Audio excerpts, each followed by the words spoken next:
Music was only the beginning for Jill Scott. From singing, acting, and published poetry to an upcoming tour, this superstar has no limits.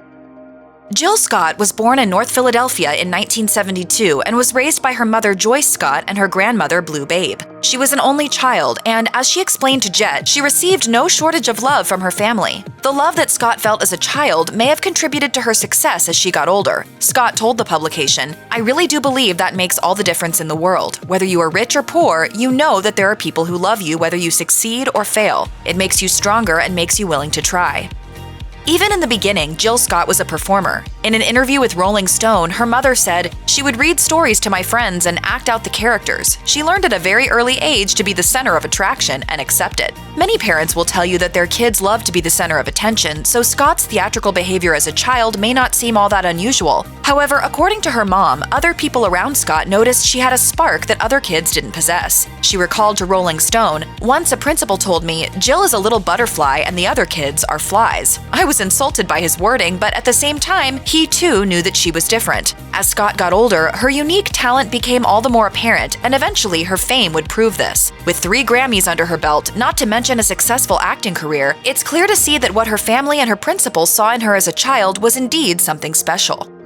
Sometimes famous singers and actors will do interviews talking about their lives and saying they've always wanted to be a performer or an artist. But this wasn't exactly the case for Jill Scott. She planned on becoming an English teacher. According to Rolling Stone, Scott studied at Temple University in Philadelphia for 3 years with aspirations of becoming a high school teacher. The goal made sense considering she had an appreciation for literature, but she also had a deep affinity for music. As she explained to O, the Oprah magazine, "I could hear music playing in the background of works by certain authors like Poe and Shakespeare, and I discovered Nikki Giovanni when I was in 8th grade. Her writing has a musical energy with pulse and rhythm, almost like jazz or hip-hop." When it came time for her to teach children, Scott utilized songs and melodies to help the students learn. She told Rolling Stone, "That's the way that I learned how to spell. I made a melody out of the words." While the children appreciated her approach, the other teachers didn't, calling Scott young and idealistic. It wouldn't be long before she abandoned her plans to teach and embarked on an entirely new journey, with outcomes she couldn't have ever predicted. According to Rolling Stone, she quit college and teaching in the same day. She explained to the publication, "I was like, I don't know what I'ma do. I don't know where I'ma go. But by the time I got home, the phone was ringing." As it turned out, her impulsive choice paid off. A friend of hers offered her an apprenticeship at a theater that allowed her to learn the ropes and get acting gigs. She said, "One minute we'd be in the basement digging holes, trying to build a new theater, and an hour later I'd have on a dress, welcoming the people into the theater company, filthy." Her work at the theater led to more acting opportunities, and she was eventually hired for a role in Canada's successful TV special Rent. Around this time, she was also discovered by the Roots band member Questlove at a slam poetry event. Questlove asked Scott if she wrote songs, and thinking on her feet, she said yes. As AllMusic explains, she later admitted this was a lie, but stretching the truth seemed to be worth it in this instance because she was invited to join the Roots in the studio and became a co-composer on You Got Me.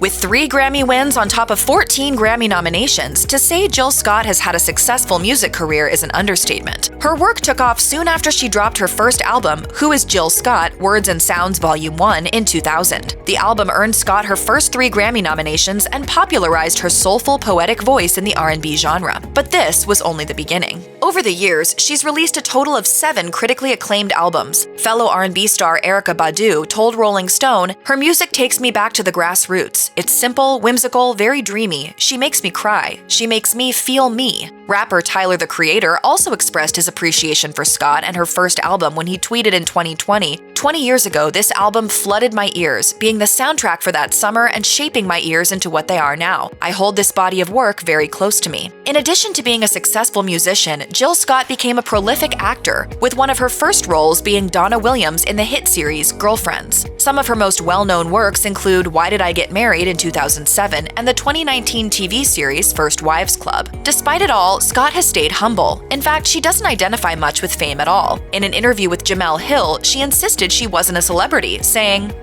"I know what I've done, but I don't feel that way in my heart. I feel like I'm an artist." Jill Scott had her son Jet Hamilton Roberts with her then fiancé, drummer Lil Jon Roberts. According to Scott, having her son was a happy accident, as she didn't think she could have children. She told People, "It sort of throws you for a huge loop, especially since I was told I could never be pregnant. This was a shock, a complete and utter shock to me." In 2011, when Jet was 2 years old, Scott reflected on motherhood and her baby boy, telling the Oprah magazine, "We're both super in love right now, just nuts about each other. He gets on my nerves, he aggravates me. I think I aggravate him too. But still, he's pretty incredible." Though Jet is older now, it appears he and his mom are still as close as ever. On Scott's Instagram, there are many pictures showing the two of them hanging out and going to events together. And when the two aren't together, Scott told the Oprah magazine, "I turn on a little slideshow of photos of my son, family, and friends on my computer. It helps me settle in wherever I am in the world." After Jill Scott had her son in 2009, she spent the next 2 years focusing on her health, and it was her son who inspired her to become healthier. Scott told Us Weekly, "There's a world of discovery in his eyes, and I want to be around to enjoy it." Scott made some lifestyle changes to support her health. Every day, she ate 3 low-fat meals and 2 snacks. She also committed to 3-hour-long workout sessions per week with LA trainer Scott Parker. Jill Scott has really enjoyed some of her exercises like kickboxing, boxing, and outdoor biking. She even brought her son along for some of the workouts. The Moments, the Minutes, the Hours, The Poetry of Jill Scott was published in 2005 and is comprised of Scott's personal writings and poems that she had compiled since 1991. The book of poems presents more of what Scott's music offers: soul, honesty, sensuality, and a down-to-earth vibe. As she explains, it's music, it's experiences, it's vulnerability, it's honesty, it's being a woman, an African-American woman, being a daughter, a sister, a grandchild, and a godmother. It's life. It's deeper than what I know. It's bigger than what I can see. I guess it's a dive into the human spirit. It's safe to say that Scott's poetry collection is a similar deep dive into humanity. The book has a 4.3 rating on Goodreads, and many reviewers have nothing but positive things to say about her poetry. Some may look at Jill Scott's life and see only blessings, and though she would probably agree she's had a charmed life, she's also had her challenges. According to Rolling Stone, when she was a child, her mother married a man who ended up being violent, which led to Scott's mom escaping with her. Her mother's decision to leave the marriage impacted Scott tremendously. She told Your Web, I think that was the most powerful thing that's ever happened in my life.